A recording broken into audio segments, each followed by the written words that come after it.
All right, folks, we are going to be going live formally here. Cool. I'm trying to do intro. Use this.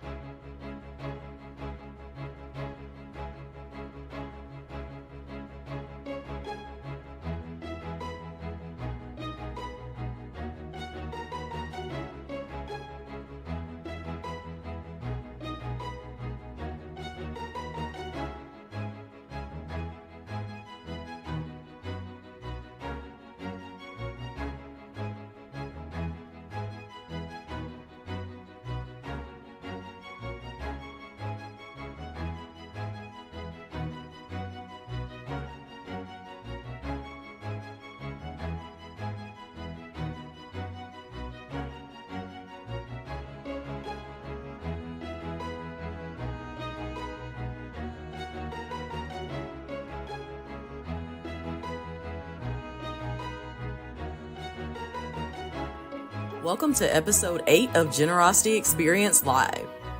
On today's episode, how can we better celebrate our community's time and talent?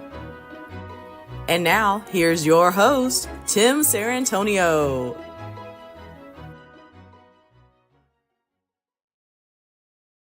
All right, we are live, and I want to welcome you to August's episode of Generosity Experience Live, a live stream show where we look at the ways that nonprofit leaders like you can get savvier about the ways that technology can better connect you with your community of generosity. I'm your host, Tim Sarrantonio, Director of Corporate Brand at Neon One. Now, no matter when or where you are watching our show today, you'll love the engaging and valuable conversation to come. Now, if you're watching live with us today, I want you to jump into those comments and share your thoughts throughout the show because we're going to actually have different giveaways for the episode. Today, we're actually going to be giving one lucky live viewer a Generosity Exchange VIP swag box.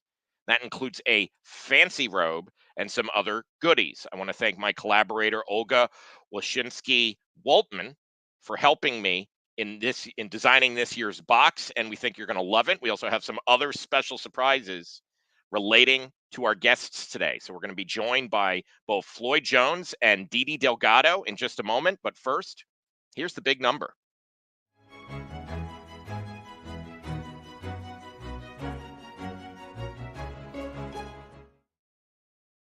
14.3. That's the percentage of folks who belong to or participate in one or more community groups or organizations in the previous year who are significantly more likely to volunteer their time as well. And that group is also 8.6% more likely to donate as well. And that's according to ongoing research at the University of Maryland's Do Good Institute that they've released in the past 2 years.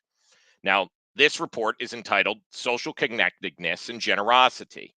And it's a fascinating look at the ways that community connections can bleed into the more formal world of nonprofit operations and the fundraising needed to sustain the cause. Unfortunately, volunteerism and feelings of community are at a low point in both the number of people giving their time to nonprofit causes, as well as the feelings of trust that people have in the nonprofits themselves.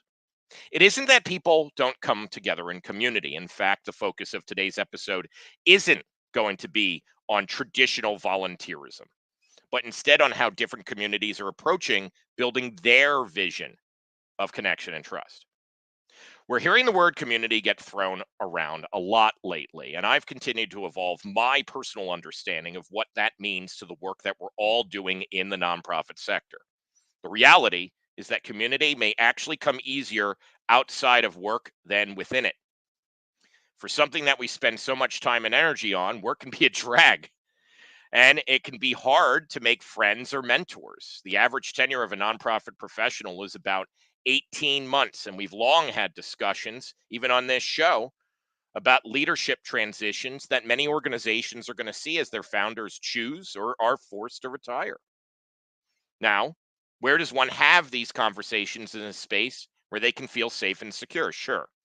There are those Facebook groups, but they're honestly just being scanned by tech vendors for opportunities to insert a way to talk about their products. Well, besides us, of course. But in all seriousness, That's not always the best place that people want to have these types of serious conversations. And there's also local professional associations with varying degrees of success in their ability to maintain momentum and ongoing interest. I've worked with many of these organizations, and I'm always inspired to see this come alive, such as when I attended the Association of Leadership Programs National Conference in Providence, Rhode Island earlier this month. But I want to pause here and ask you folks a question because I know we got a bunch of folks here because Floyd and Dee Dee are going to bring the noise. So I want to stop here though and ask, where do you find your professional community? Where are your peers, your mentors, your confidants, and shoulders to cry on? We're actually going to give you about 30 seconds to give this feedback. And as a reminder, this is how you get added to the prize board for that wheel. So we'll give you a little.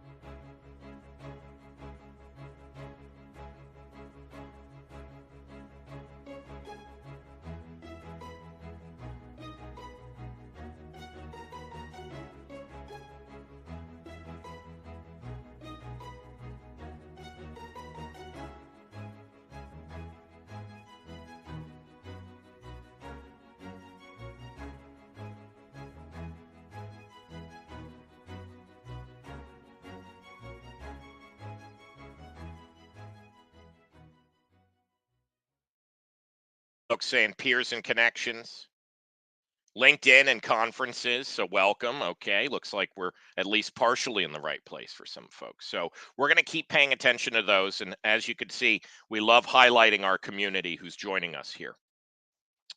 The reality, the barber shop. Love that answer. Love that.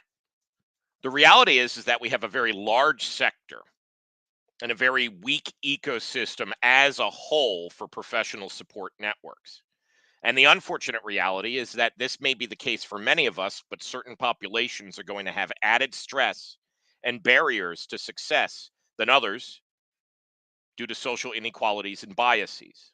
When I lived in Ireland and studied culture and colonialism, one of the most important lessons I learned was the power of community identity.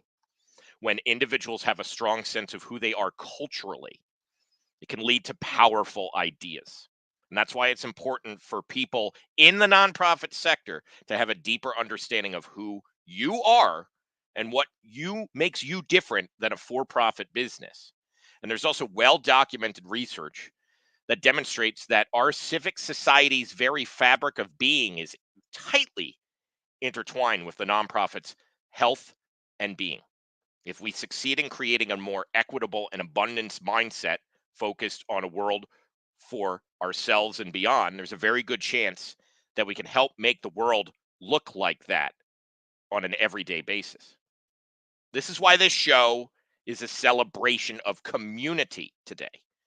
We are starting to see some really amazing communities built specifically for nonprofit professionals that bring people together to learn, share, and support each other in a place that is starting to feel for them like a home away from home.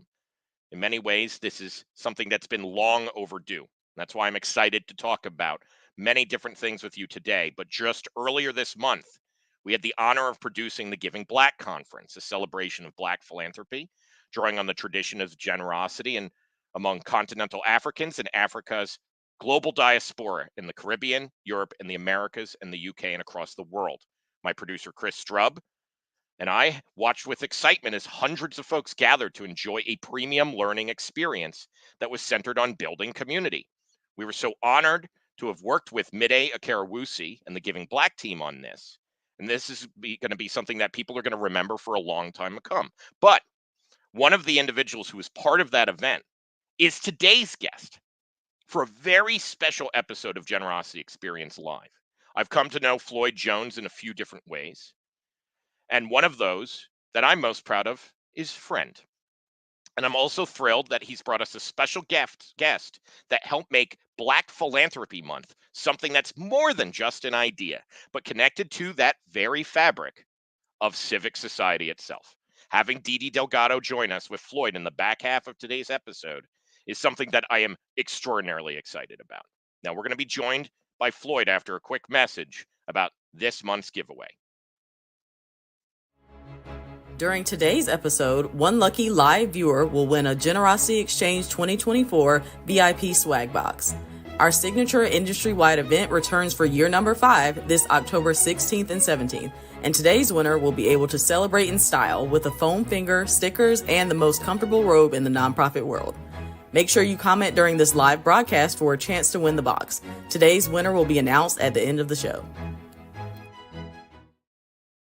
The most comfortable robe in the night. I know. I saw that. I was like, who's writing these scripts? I love it. Hi, Floyd. Good to have you here. Tim, hello. And everybody, hello to everybody who's watching. I just love seeing all my people in the chat. It's good stuff. Yeah, we got a lot of good folks here. We got Jasmine, Leticia, awesome, Cheryl. Thanks for joining us. Well, Floyd, not everybody, surprisingly, in my opinion, knows who you are. So how about you start by telling us a little bit about you and your journey into the nonprofit space? Sure. My name is Floyd Jones. I am a speaker, coach, community builder. I'm the founder of an organization called BackBlack, and I just love all things community. My journey started, a long time. It feels like I've been doing this work all my life, actually, to be honest. Because my family is from Sierra Leone, West Africa. My parents, my eldest brothers are all from Sierra Leone, West Africa. And so I grew up going back and forth to Africa. And when I got older, I formed a really deep connection with South Africa. And so I just grew up seeing many different cultures. And giving is a part of our blood. Like, giving is a part of who we are. I'm connected with Dr. Copeland, the founder of Back Philanthropy Month. And this morning I was recording some remarks for our Black Women's Give Back awards at the end of the month. And I'm just realizing that, giving is a part of our DNA. And so my journey is something that has really come from the womb in a way. And so happy to see you as well, Maria. But it wasn't until I got older and was in college and I got involved with things called Alternative Spring Break and whatnot, where I started to really realize the power of philanthropy and honestly the power of collective action, right? The power of when you come together. I realized something really powerful when I was younger. Many different times I actually felt ostracized. I felt alone. I kind of grew up in an area where I was the only one, right? My family was the only Black family for a long time in our neighborhood, and I was one of only a few people in school. And then I realized that when you're ostracized and when you feel alone, you operate in a silo. And when you operate in a silo, you're not operating to the fullest extent of your power. And I realized that a lot of times Black communities and people from marginalized communities are disparate by design. Right? It's designed and intentionally made to keep us apart and to keep us siloed, because when you are siloed, you can't find your strength. When you are siloed, you can't find your voice. When you are siloed, you can't find your power. I find a lot of my power when I'm working side by side with other people. And also, you have to realize that we are the human race. You're not just running one race on your own. You're not just trying to win your own personal race. We are the human race, right? We are a team. And if you're a team, you can only be as strong as the other team member on the other side of you. So my mindset is not about, I have to give back because it's my duty. I have to give back because it's who I am. It's who we are. And if I'm doing good, I want to open up the door behind me to make sure that somebody else is doing good as well. So I hope that answers your question. I hold it.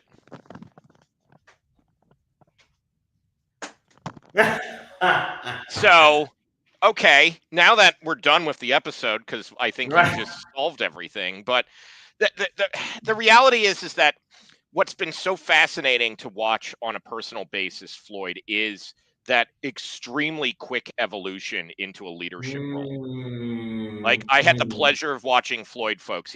I came down to New Jersey, the state association who we work with, was asked me to serve on a panel, but Floyd, you were speaking. And I remember I was going up on the panel afterwards, and you just got up and started singing, and there was a guitarist, and I'm like, what the hell am I gonna why am I even here? And so if you've ever been to a Floyd talk, I like to engage everything, child. We're going to do a little bit of everything. How do you balance all of this? I think that for people who I think a lot of times what we always hear is like people are run down, they're burnt out. Like, how are Mm, they managing their mental space, their physical space? Like, what what do you do that you think can mm, translate to the very communities that we're talking about here in a practical way? mm, Because you're not Mr. Toxic Positivity either. That's the thing. This mm. isn't like if you just believe it, you can do it. Like, you don't practice that either. But No. what is a practical thing that you can share with folks on like how do you manage all of this? Listen, this morning alone, I literally was said, you have to set boundaries with yourself for yourself, right? Because nobody else is going to do it for you. Nobody else is going to do it for you. And I think for me personally, I've had the same morning routine for the past like 5 years. I wake up every single morning. I do my prayers. I do my journaling. I do my affirmations. I try to move my body every single day because I need to take care of myself. You know what I mean? And also, it's hard because I'm an extroverted introvert and people really do give me power, right? Like, for those of you who don't know, I founded an organization called BackBlack. We're going to talk about it a little bit more. But on the first day of us announcing BackBlack, we saw just so much energy and so much momentum. I mean, we launched again on August 1st for Black Financial Month campaign. But we got over 800 Black-led nonprofits joining our community in 8 days. And I was like, what?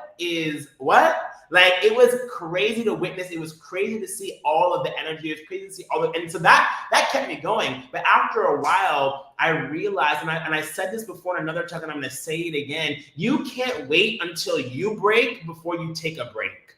Mm. You can't wait until you break before you take a break. And I believe in my mission. I believe in my purpose. I know why I'm here. I know what I'm doing. And I realize that I can't give everything to that. I can't give everything to a mission and give nothing to myself. Yes. Because then it's going to fizzle out. You know what I'm Yeah. saying? And so Yeah. it's a work in progress, and I'm a work in progress. Come on, somebody. I know that I'll be the first one to say that. And it's a balance. You know what I mean? And I also realized, okay, August is my busy month, so I'm already planning my vacation for September. Okay, I already know I'm going to be on somebody's country road. I'm going to Cape May, New Jersey next week. So I Exactly. totally, you gotta build that time in for yourself. Well, 100%.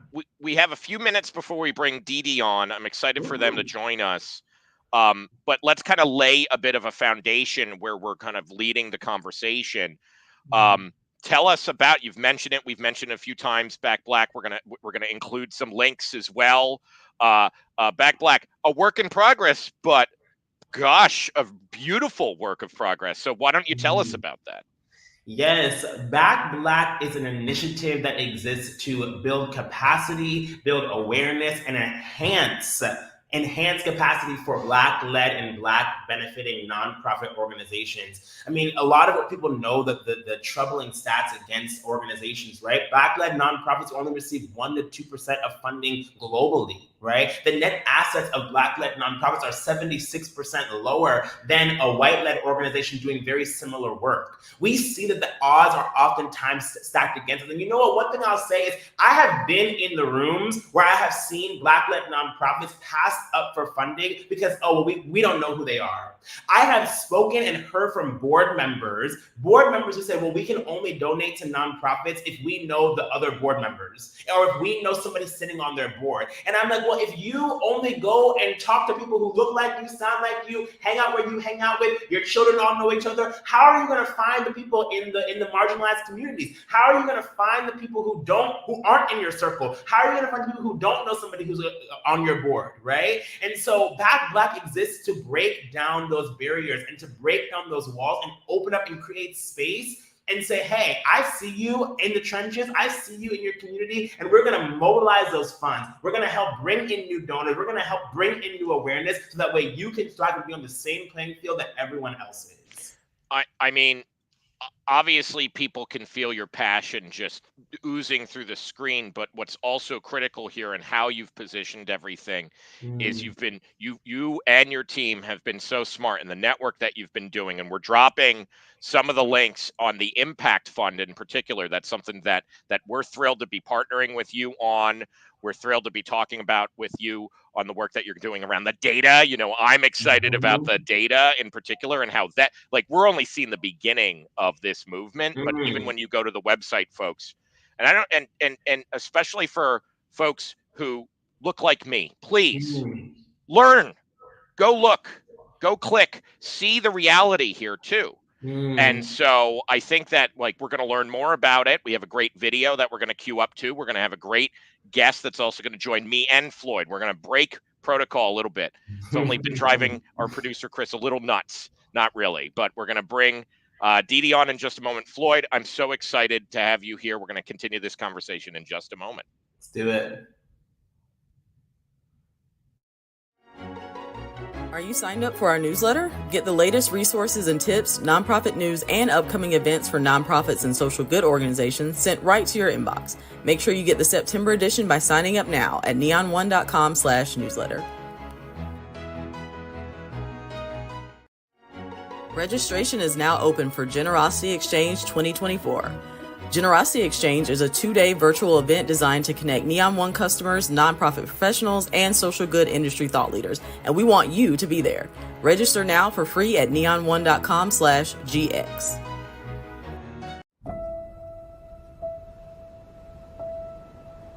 What does the future look like? Is it subdued or is it sublime? Do we radiate or do we decline, push through, or do we pacify? We fought for freedom, it wasn't granted. We blazed our path notwithstanding. Chains, whips, sundown towns, broke our bones and stole our crowns. No one to save us, this we know. A tale as old as the wind that blows, learning and growing in spite of hesitation. In self, we find our healing in liberation. Ask a black child of whom they descended. How far back can they really remember? Our history was stripped and we lamented, yet the glory in us all still stays cemented.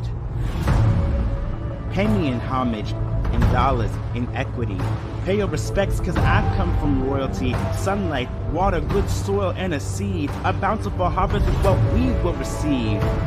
Together we stand, forever we rise. Alien in spirit without compromise. From Africa to America, we on every border. We only get stronger as the seconds seem shorter. Resigned for what? Stand down to whom? From the runner on the track to the pharaoh in the tomb. Our legacy transcends what could ever be consumed. We and our children's children's children are the proof. We create the culture, we drive things forward, we are our ancestors' greatest memorial. The truth is, under pressure, we crystallize in fact, and when we return, we go back to black.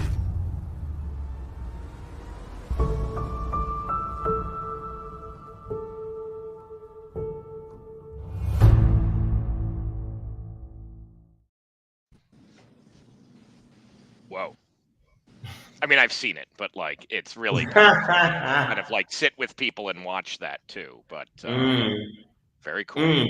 Very cool. And I would say I'm so excited that we have Dee Dee on, and I feel like poems like that. I'm an artist. For people who don't know, I'm an artist, and I love writing. But I feel like I'm inspired by people like Dee Dee. I'm inspired by the work that Dee Dee is doing every single day. I'm inspired, and also, I always want Black people in particular to say and to see that there is beauty in our skin. Right? There is power in our melanin. There is power in our voices. There is power in our essence. There is power in who we are, despite what everything around us tells us and wants us to believe, And so that's why I stand up and I do the work every day. And to be honest, I'm trying to remind myself of it every single day too. Yeah. And that's why I'm loving people like Dee Dee who help me look into a mirror and help me actually see, I have that power, and this is what we're going to do. We mobilize and we claim that power together. Come on, somebody. Let me just... Well, I mean, that's a powerful lead-in. Dee Dee, welcome to Generosity Experience Live. Hey, y'all. Hey, what's going on? We've kind of talked a bit about different initiatives and things like that, but I'd love for you to be able to, in your own words, introduce kind of who you are and what led you to this stage today, and we'll get into some of the things that Floyd's been pointing out that you've been working on with him about. I just want to say thank you for having me, Tim, and Floyd. Thank you for being all the things that you are. I just want a moment of silence, if I could, because to answer Tim's question about who I am and how I came to be who I am. A line that Floyd just hit us over the head with was, "We are our ancestors' greatest memorial." Really? And I really, honestly, truly believe that. I have been an organizer, an activist, a grassroots community person, poet. I really just love seeing other artists thrive, because art is part of the community. Art is part of community organizing. And when we realize that, when we talk about artivism, when we realize that that is part of the tapestry of who we are as a people. And when I say people, I say humans and also Black people, because that's how we've had to tell our stories, through art, through music, through oratory speaking. And I really just feel like being my ancestors' greatest memorial is the reason why I do the work I do today. So thank you, Floyd. Oh, so yeah, I was off camera, so I was hitting my backstage. Well, we're hearing the uh-huns. We didn't mute you, Floyd, just because y'all he's on the still thing. hearing We're me? hearing it. I didn't know if he was eating macaroni and Oh, yeah, cheese or Mike. listening. Mike, yeah, the macaroni. Not eating macaroni. My, Dee Dee, the quote, what you just talked about reminds me of the quote from Emma Goldman. If I can't dance, it's not my revolution. And I think that, like, there's such a beauty in understanding that, like, humanity we don't want to labor, we want to create, we want to build things, we want to not just sit there. Our purpose in life is to get up and actually live. But certain communities have had that much harder to accomplish than others. So I wanted Can I just say something really quick? Yeah, of course. And it makes me kind of like a little bit emotional, but I want to publicly celebrate people like you, Tim. No, bring Tim back up. Bring him back up. I want to publicly celebrate people like Tim, because access and power matters. People like Tim, people like Abby Ross from Network for Good, people who have higher access and who open up doors that I was not able to open up on my own. They go out of their way. They put their name on the line for me. They do that for me. And that's why I want everyone who hears it or watch the replay, if you have access, it's your duty to do something with it. Don't just harbor and hold it, because that's how people have historically been left out. And that's why I want to publicly celebrate people like you, Tim, because you actually do it. You actually do it. And you're the first one to say, I might not know everything, but I'm going to do my best. You know what I'm saying? And that matters. That matters. Thank you. Well, I do want to make sure the platform is used for you. So we're going to get, thank you. I appreciate that, Floyd.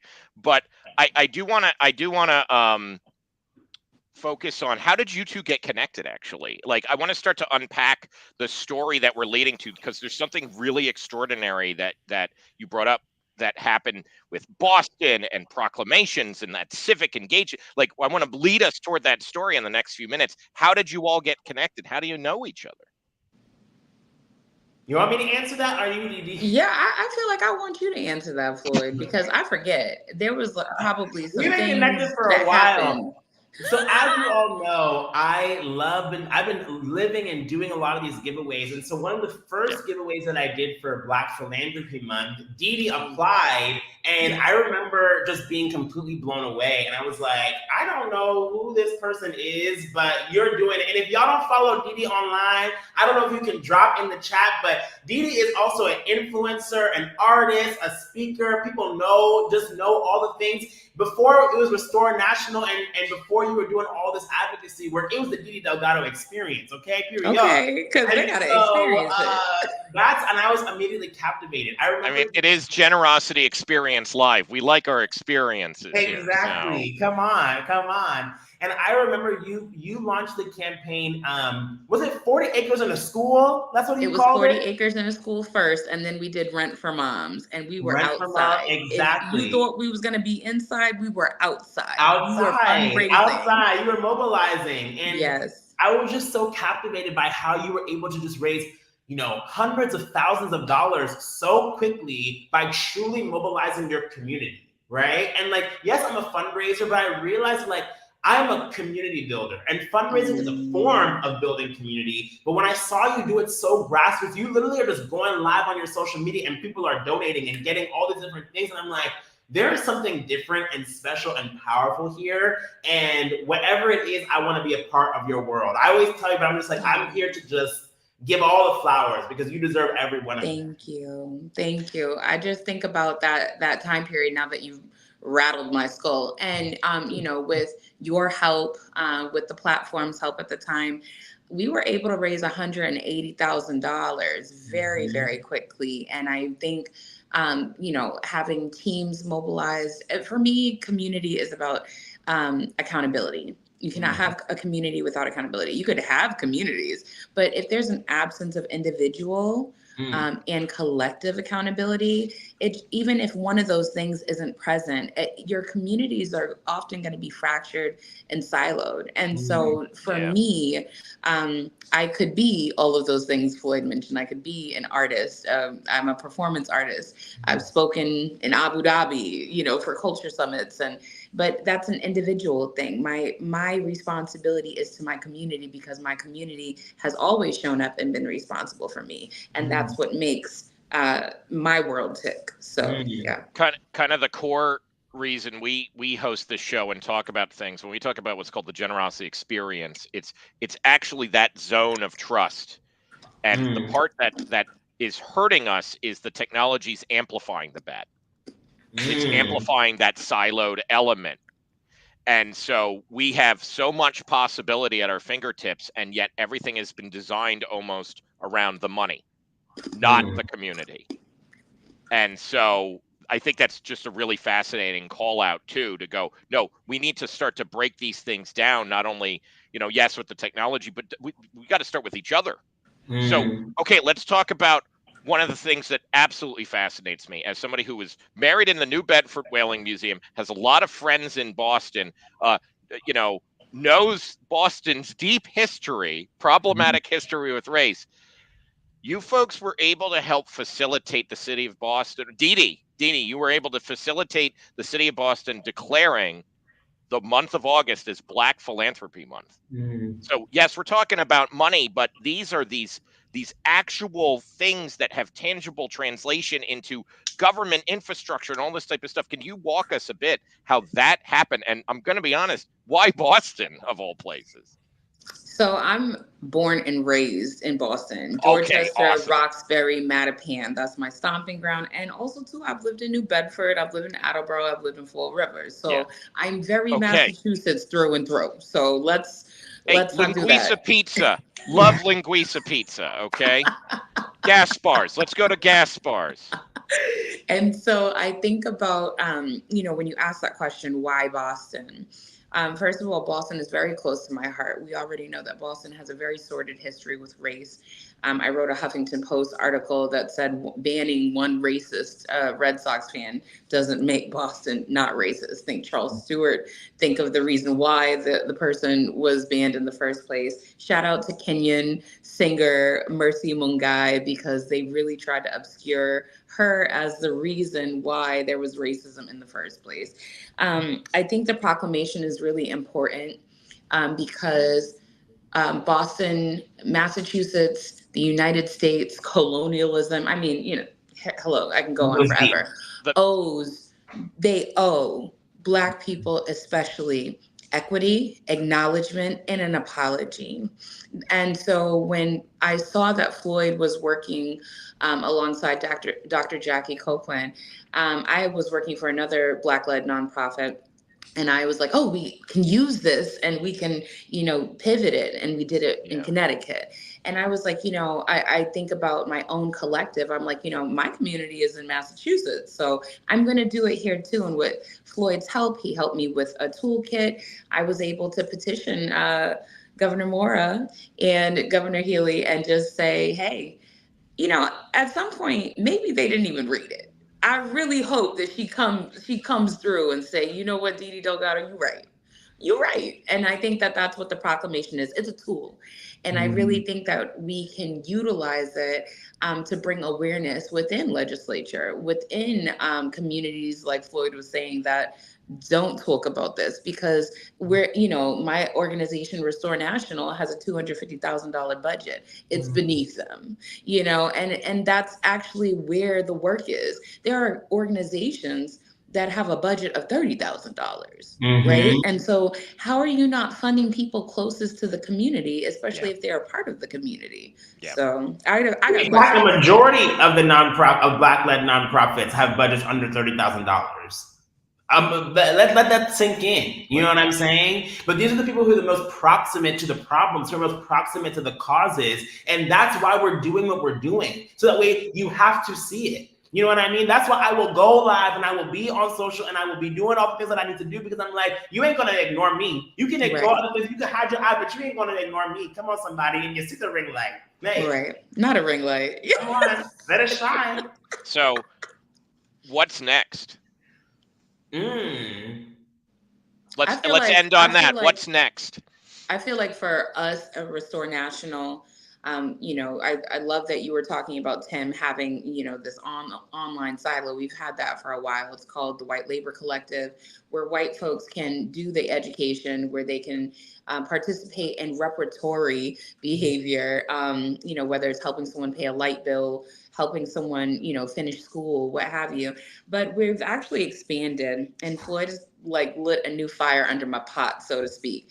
And that's why I love being an introverted extrovert as well, because I draw power from other people because I get drained so very quickly. What we're doing is we're launching what's called the Shared Labor Collectives. We will be supporting other organizations across the United States of America and even globally if they're interested in helping them understand grassroots organizing, and we can have a co-learning experience where they share with us how to maneuver and lobby legislature, not through our nonprofit, but to mobilize our community and inform them and educate them, so that way they have the tools they need and make it relatable to them. Love that. Love that. Floyd, how about you? I am building the biggest coalition of Black change makers in the world, period. And we need to stop. I don't want any more silos. I don't want any more barriers. And it's so interesting, Tim, you and I talked about this, but I've seen and felt a lot of resistance, from my own community, which has been so hard to deal with. I'm working to raise money for all of us, but I can't even be mad because I know that scarcity has been embedded. It's a trauma response. It is precisely. And when people feel like their livelihoods and all those things are on the line, those things come up. But you know what? I am not stopping until everybody who needs the funding gets the funding. Yes. I'm working hard to institutionalize it and build the actual infrastructure to make sure that we are funded, to make sure that we are supported, to make sure that we are seen, right? That is what I'm working towards. That is what I'm working for. And we ain't stopping until we get there. So next question. So I know we have a few. We're going to shift into our giveaways because producer time. He started. We got to be mindful. We have got to be mindful. We got to be respectful of producer time.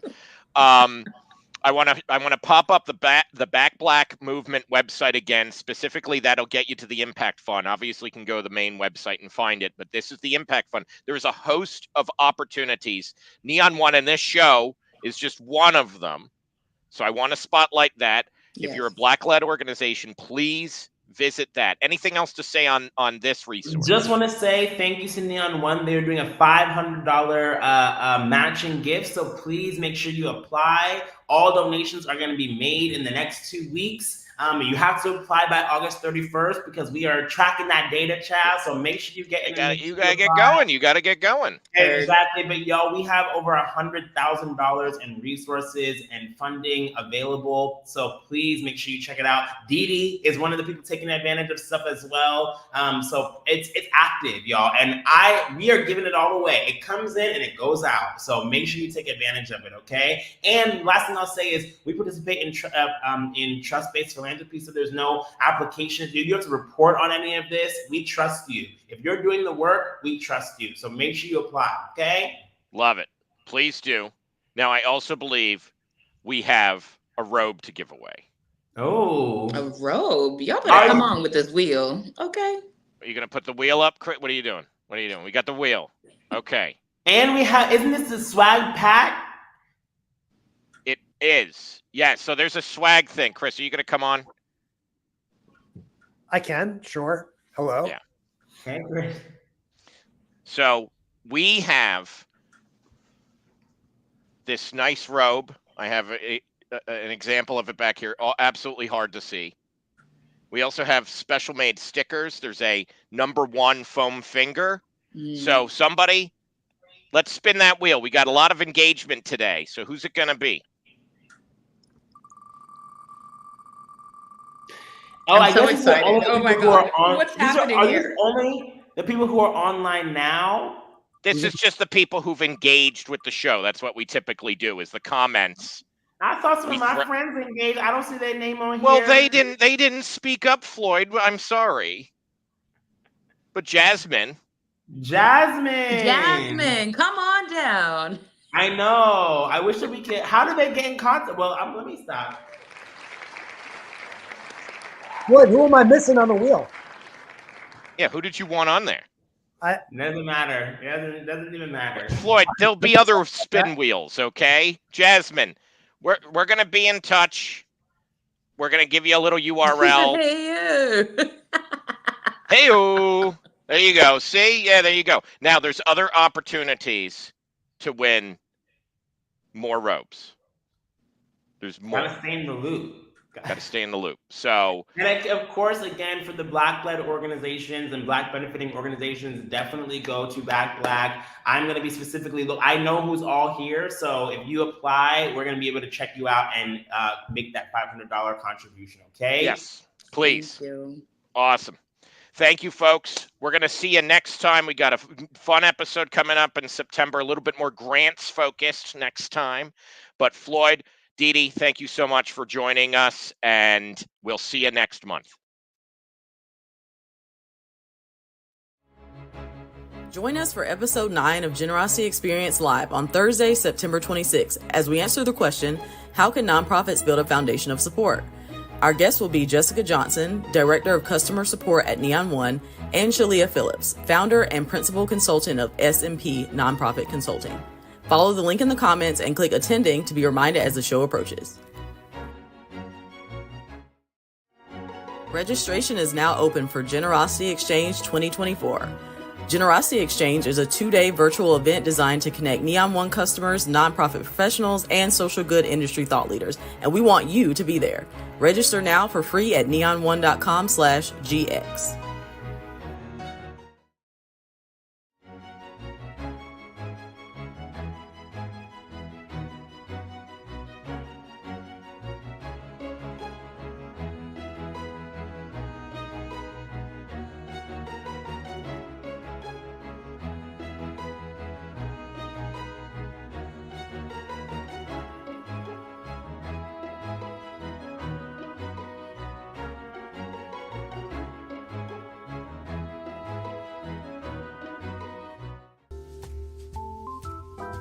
Thanks for watching Neon One on YouTube. Subscribe to keep up with all our upcoming videos, and check out another video right here.